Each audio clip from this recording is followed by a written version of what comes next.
The cyclical economy leads earnings. Stock prices themselves are no longer a reliable leading indicator of the economy.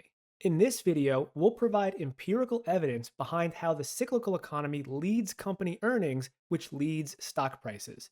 In our last several videos, we reviewed the sequential business cycle process that we use at EPB Research called the Four Economy Framework. Specifically, we posted videos on the overall sequence overview, the leading economy, and the cyclical economy. We also spent extra time digging into the industries within the cyclical economy, namely construction and manufacturing, since this is the most important part of the entire business cycle.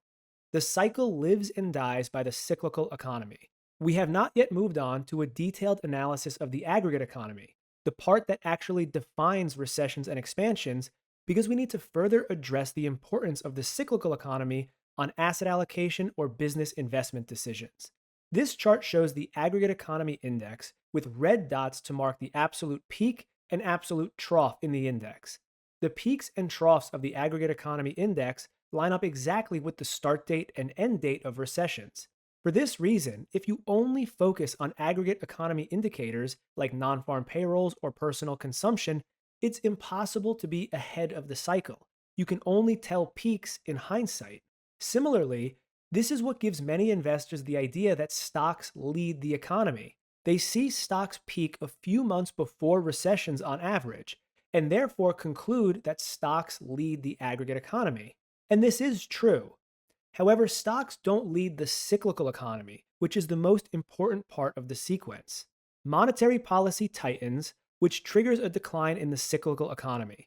The decline in growth and employment of cyclical economy sectors then starts to feed into company earnings. Only once the people who have become unemployed in the earlier sectors of the economy put enough collective stress on the more lagging service sectors does the aggregate economy begin to contract. At this point, the recession is already in progress. We constantly measure and sequence our four economy indicators to get the best idea of where the cycle is today.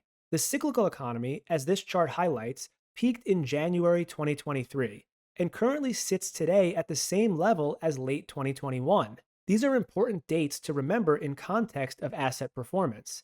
The aggregate economy continues to march along as the downturn in the cyclical economy is not deep enough.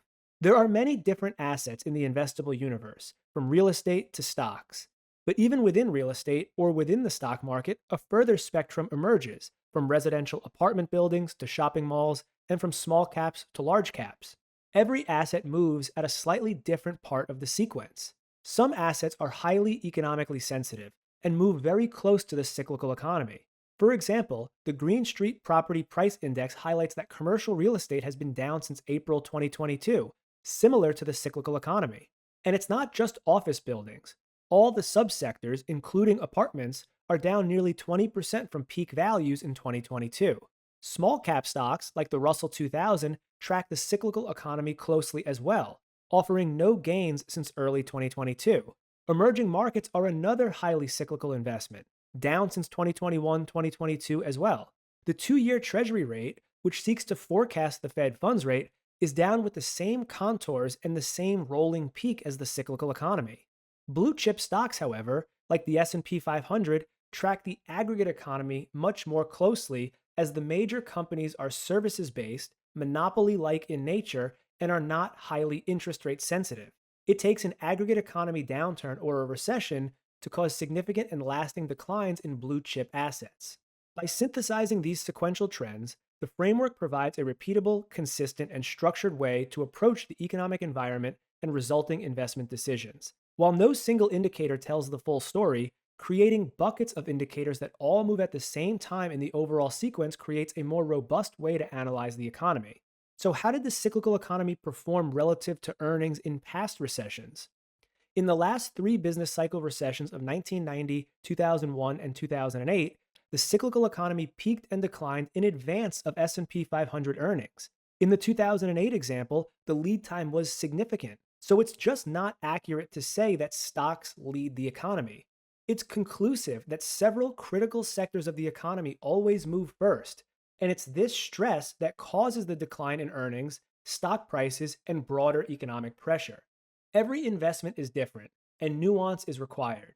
If you had to bucket asset prices into one large group, you would conclude that asset prices move in between the cyclical economy and the aggregate economy. Some investments are more sensitive and track cyclical movements more carefully, while more blue chip investments lean closer to the aggregate economy. Today, as we can see, the cyclical economy has rolled over, lower than in January 2023, and pressure is likely to remain as the leading economy is still in a downturn. This suggests that cyclical or economically sensitive assets will continue to underperform. The more blue chip and defensive investments like the S&P 500 or the Magnificent 7 heavy Nasdaq have a window to continue outperforming because the aggregate economic activity continues to march along.